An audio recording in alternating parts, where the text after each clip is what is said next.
All right, let's talk about Travis Kelce and the Kansas City Chiefs going up against the Baltimore Ravens. And I really want to talk about Kelce himself in this game. What kind of an impact do I foresee him having?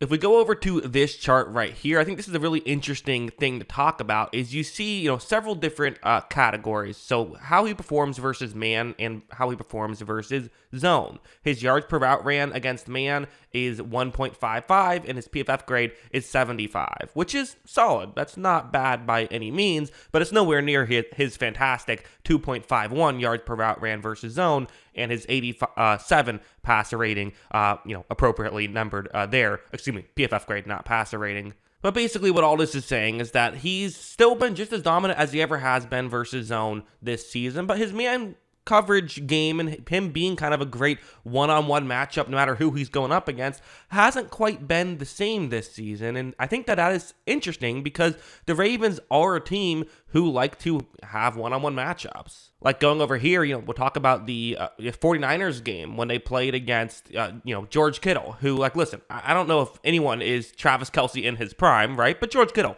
amazing tight end, and we're going to see, the Ravens at times have one-on-one matchups against him. Really, they would use safeties on him.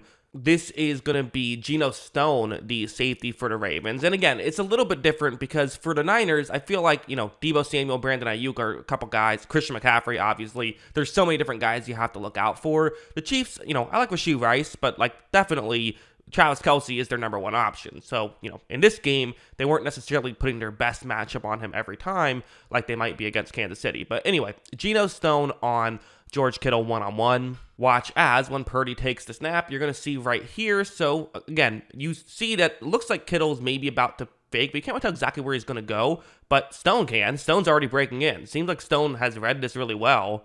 Stone is right. He covers over the middle. And again, Kittle was not open on that play. The throw went elsewhere. So really good stuff there. Coverage-wise, this is what Baltimore is capable of. They have so many good just players in general in the secondary, but so many good safeties especially, that it is going to be tough. Now, a play like this, it's not like Kittle never was getting open or was never making plays. This time he's going to be going up one-on-one against Marcus Williams, the safety for Baltimore, who, again, I would say is a good safety, but is definitely their third best safety. I think Stone has had a great season this year, and I would say that, obviously Kyle Hamilton is amazing.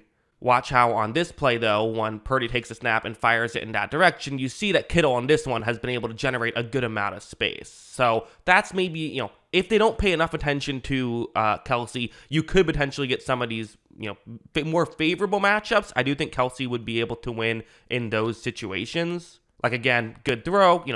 Actually, Williams didn't even make the tackle, so Kittle was, able to go into open space right there, which is also definitely something that's deadly there because, again, Kelce, someone who, if you get him in open space, that could be a danger. So if you don't prevent a completion, if you're Baltimore, at the very least, you got to make sure you make the tackle. Don't let Kelce get in open space like that because, again, he'll do what Kittle did on this play, right? But still, at the same time, you just have to think, I don't know if Baltimore is going to be having, not their best players on Kelce. They're going to be paying attention. And what I mostly expect would be this. Kyle Hamilton, he's going to be on Kittle here. I'm projecting that for the, Chiefs, for the Ravens, I think this is going to be the matchup. I think it will be Kyle Hamilton going up a lot against Kelce. I think that's what I would do personally if I'm Baltimore, is play Hamilton on Kelce as much as possible.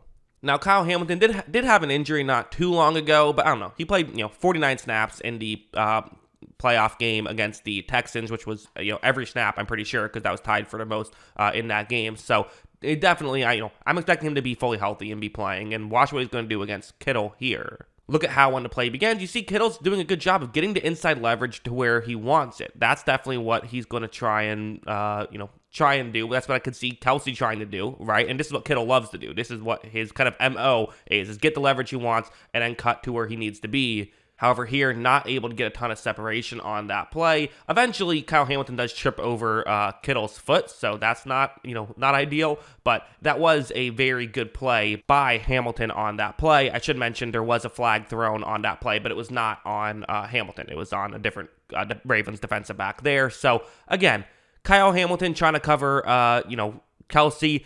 this is a big situation, and hey, that draft pick might really come in handy here in this situation of I do think he is someone who they will try to make a conscious effort to put on Kelce as much as possible. However, going over to this game, I think this is interesting to talk about. So the Dolphins played a lot of this when they played in the playoffs. And again, part of that was just the weather. They didn't feel comfortable playing their zone coverage, given the fact that you can't quite move as quickly in that situation. So that's certainly a part of it. But regardless, okay, so one-on-one matchups. Well, what is Kelce doing? That's where Kelce is. And what is he going to be doing on this play? I think it's worth mentioning that even though, in my opinion, you should view him as a number one receiver, that should be the mindset. He is the guy. He is the one you have to be aware of on plays like this. That doesn't necessarily mean the Kansas City Chiefs are always going to have him play like an outside receiver or anything like that. And in fact, a lot of these situations, they don't really run the offense through him. That's the route he's running, which, I mean, again, not a terrible route against this coverage. Usually you would have tight ends run routes like these, but feels like the Chiefs a lot of times, especially in this game, but even in general, aren't necessarily making the offense go through him, which I think they should be doing, especially against Baltimore that has so many good secondary players. You're almost better off if you're Kansas City just looking, at who is your best option and trying to, funnel the play through him. Because like on this play, I mean, Mahomes doesn't even look in that direction. He goes to Rashee Rice, who's not a bad option in his own right. But again, you want to use Kelce as much as possible. But it's just interesting where if Kyle Hamilton is on Kelce every play, well, then what do you do in that situation? So again, I'm not saying they never look at Kelce. Definitely there are times when the Chiefs do use Kelce.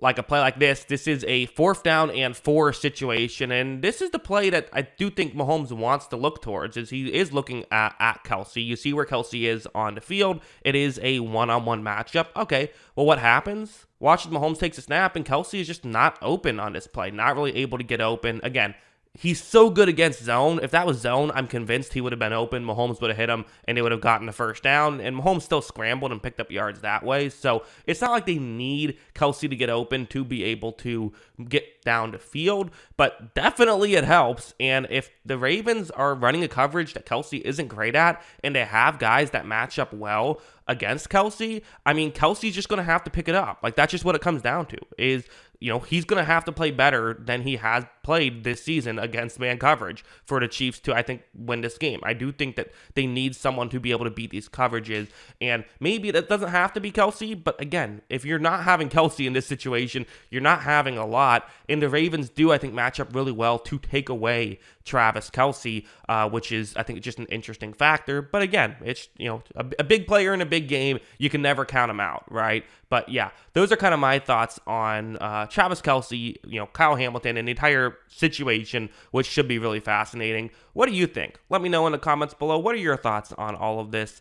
Always love hearing from you. And of course, as always, thanks for watching.